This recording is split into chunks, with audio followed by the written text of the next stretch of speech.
Party Armoor పట్టణ శాఖ ఆధ్వర్యంలో పత్రికా సమావేశం, పత్రికా విలేకరుల మిత్రులందరికీ నమస్కారం తెలియజేస్తూ, నిన్న కాంగ్రెస్ నాయకులు ఏదైతే ప్రెస్ మీట్ పెట్టి బీజేపీని విమర్శించడం, సిగ్గు లేకుండా లజ్జ లేకుండా తిట్టడం, కాంగ్రెస్ నాయకులు ఒకటే హెచ్చరిస్తున్నాం. మీరు గతంలో ఇచ్చిన హామీ రైతులకు సకాలంలో రుణమాఫీ ఇస్తాను, ఇంతవరకు రుణమాఫీ కాలేదు.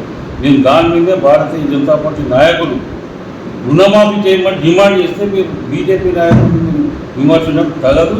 దీనిపైన కాంగ్రెస్ నాయకులు కొట్టే హెచ్చరిస్తున్నాం. ఇక్కడైనా భారతీయ జనతా పార్టీ జోలి కష్టపడతాం ఊకుండేది లేదని హెచ్చరిస్తున్నాం.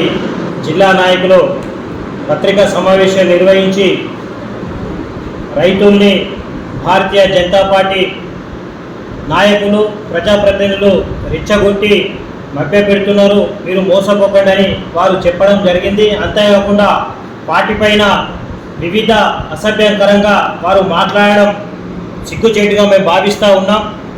ఈరోజు ముఖ్యమంత్రి రేవంత్ రెడ్డి గారు వారు ముఖ్యమంత్రి అయిన తర్వాత 1,50,000 రూపాయల నుంచి 2 లక్షల రుణమాఫీను మేము ఏకకాలంలో మేము చేస్తామని పెద్ద పెద్ద ప్రకటనలు చేయడం జరిగింది. ఇది మీరు గ్రహించాలా. 1,50,000, 2 లక్షల రుణాలను మేము ఏకకాలంలో వేస్తామని గతంలో మాట ఇవ్వడం జరిగింది.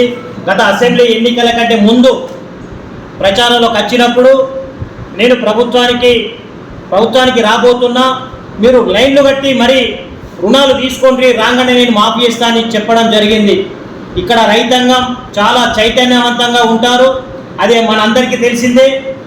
ఏ సమస్య వచ్చినా, ఏ ప్రభుత్వం మాట ఇచ్చినా వారు పార్టీలకు అతీతంగా ఉద్యమాలు చేస్తూ ఉంటారు. మన గతంలో చూసే ఉన్నాం. ఈరోజు రేవంత్ రెడ్డి గారు ముఖ్యమంత్రి అయిన తర్వాత తూతూ మంత్రంగా రైతు రుణాలను మాఫీ చేయడం జరిగింది. గత ప్రభుత్వంలో 1 లక్ష రూపాయలు రుణమాఫీ చేస్తేనే 17,000 కోట్లైనాయి. దాదాపు రాష్ట్ర స్థాయిలో బ్యాంక్ అధికారుల లెక్కల ప్రకారం 47 లక్షల మందికి 49,500 కోట్ల రూపాయలు అక్షరాల నిధులు అవసరం ఉన్నది. ఈరోజు మీరు తూతూ మంత్రంగా దాదాపు 20,000 కోట్ల వరకే రైతు రుణాలు మాఫీ చేసి మేము పూర్తిగా మాఫీ చేసినామని మీరు చెప్పుకోవడం సిగ్గుచేటుగా మేము భావిస్తున్నాం. ఇక్కడికి ఎన్నికల ప్రచారంలోకి వచ్చినటువంటి రాహుల్ ఖాన్ కానివ్వండి, ప్రియాంక ఖాన్ కానివ్వండి, రేవంత్ రెడ్డి గారు కానివ్వండి, ఇచ్చిన మాట ప్రకారం మీరు రైతులకు రుణమాఫీ చేయాలని ఆ రోజు గతంలో భారతీయ జనతా పార్టీ డిమాండ్ చేయడం జరిగింది. ఆ డిమాండ్లోనే భాగంగా ఈరోజు ముఖ్యమంత్రి గారు జిల్లా పర్యటనకు వచ్చినప్పుడు అక్కడ ఏ ఆలయాలు ఉంటే ఆ ఆలయాల మీద ప్రమాణం చేసి నాకు ఆగస్టు 15 వరకు అవకాశం ఇవ్వండి, ఆగస్టు 15 వరకు నేను దాదాపు 2 లక్షల రూపాయల వరకు ఉన్న రైతులకు నేను రుణమాఫీ చేస్తా అని వారు చెప్పడం జరిగింది. ఆగస్టు 15 తర్వాత మా పార్టీకి సంబంధించిన ఏ ప్రజాప్రతినిధులు కానివ్వండి, ఏ నాయకులు కానివ్వండి రైతు రుణమాఫీల గురించి మాట్లాడలేదు. 15 ఆగస్టు తర్వాత ఈరోజు ఆలూరు గ్రామంలో రైతులు రోడ్డు మీదకి వచ్చి మాకు రుణమాఫీ కాలేదని ఈరోజు రోడ్డు ఎక్కడ సందర్భాలు ఉన్నాయి.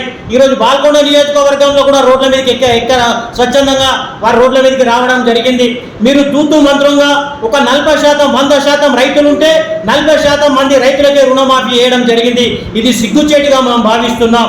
ఈరోజు రైతులు 15 ఆగస్టు తర్వాత వారు స్వచ్ఛందంగా 3 నియోజకవర్గాలకు సంబంధించినటువంటి రైతులు నిజామాబాద్ రూరల్ కానివ్వండి, బాల్కొండ కానివ్వండి, ఆర్మూర్ కానివ్వండి, ఈ రైతులు ఒక సమావేశాన్ని ఏర్పాటు చేసుకొని వారు ఒక కార్యాచరణ రూపొందించుకోవడం జరిగింది. 24th నాడు ఆ మామిడిపల్లిలో మేము దీక్ష చేస్తున్నామంటే దానికి స్పందించి, ఎందుకంటే మా నాయకుడు హిందూ టైగర్ ప్రజా సంక్షేమ ధ్యేయంగా, బడుగు బలహీన వర్గాల అభ్యున్నత ధ్యేయంగా వారు పనిచేస్తూ ఉన్నారు. ఈ ప్రాంత ఎమ్మెల్యే అయినటువంటి మన గౌరవనీయులు పైడి శ్రీకేష్ రెడ్డి గారు నేను రైతులకు మద్దతు ఇస్తున్నా, ఏకకాలంలో నేను రుణ మంజూరు చేస్తానని మాట ఇచ్చారు, మాట తప్పారు కాబట్టి నేను మద్దతు ఇస్తున్నానని వారు నిన్న లిఖితపూర్వకంగా వారి ఇమేజెస్ వాట్సాప్లో చెక్కలు ఉడుతూ ఉంటే ఈరోజు కాంగ్రెస్ నాయకులకు గుండెల్లో రైతులు పరిగెత్తి నిన్న ఉట్టిన తప్పుడు వాగ్దానాలతో వారు నిన్న ప్రెస్ మీట్ పెట్టడం మేము దాన్ని తీవ్రంగా ఖండిస్తూ ఉన్నాం.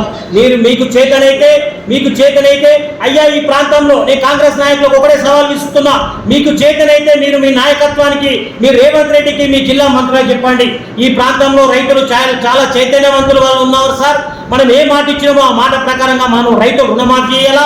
ఏదైతే మనం రైతు భరోసా ఇచ్చినామో 7,500 రూపాయలు మనము ఖచ్చితంగా రైతు భరోసా ఇవ్వాలా సార్. చెప్పినట్టుగా వారు మనకు ఓట్లేసి రాష్ట్రంలో కాంగ్రెస్ పార్టీ అధికారంలో తీసుకొచ్చారు కాబట్టి మనం వెయ్యాలని మీరు మీ నాయకులకు హితబోధ చెప్పండి. మేము మీతో చర్చలకు రావాల్సిన అవసరం 420 వాగ్దానాలు ఇచ్చి 420 పార్టీగా ఉన్నటువంటి మీ పార్టీకి మేము చర్చలకు రావాల్సిన అవసరం లేదని మేము చెప్తా ఉన్నాం.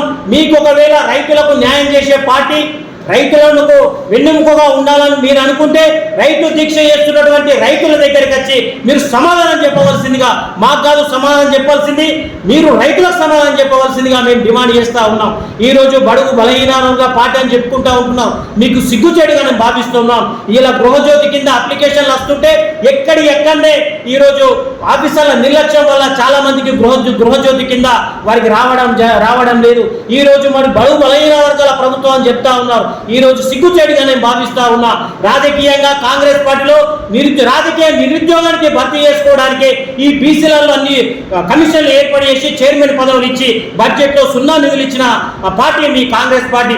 ఈ రోజు మోడీని విమర్శించే నైతిక హక్కు మీకు లేదని చెప్తా ఉన్నాం. గత రాష్ట్రంలో భారతీయ జనతా పార్టీ అధికారంలోకి వచ్చింది, పకడ్బందీగా ఎన్నికల ముందు మేమేం చేస్తాం, వచ్చిన తర్వాత మేమేం చేస్తామని చెప్పి ఈ రోజు రాష్ట్రాల్లో అధికారం రావడం జరిగింది. గత పార్లమెంట్ ఎన్నికల్లో మూడు అంకెలు దాటని పార్టీ, పార్లమెంట్ లోక్సభ సభ్యులుగా 3 అంకెలు దాటని పార్టీ మీ పార్టీకి సమాధానం చెప్పాల్సిన అవసరం మాకు లేదు. మీరు సమాధానం చెప్పాలనుకుంటే రైతుల వద్దకు వచ్చి సమాధానం చెప్పవలసిందిగా నేను మీకు డిమాండ్ చేస్తా ఉన్నాను. Thanks for watching. Like, share and subscribe.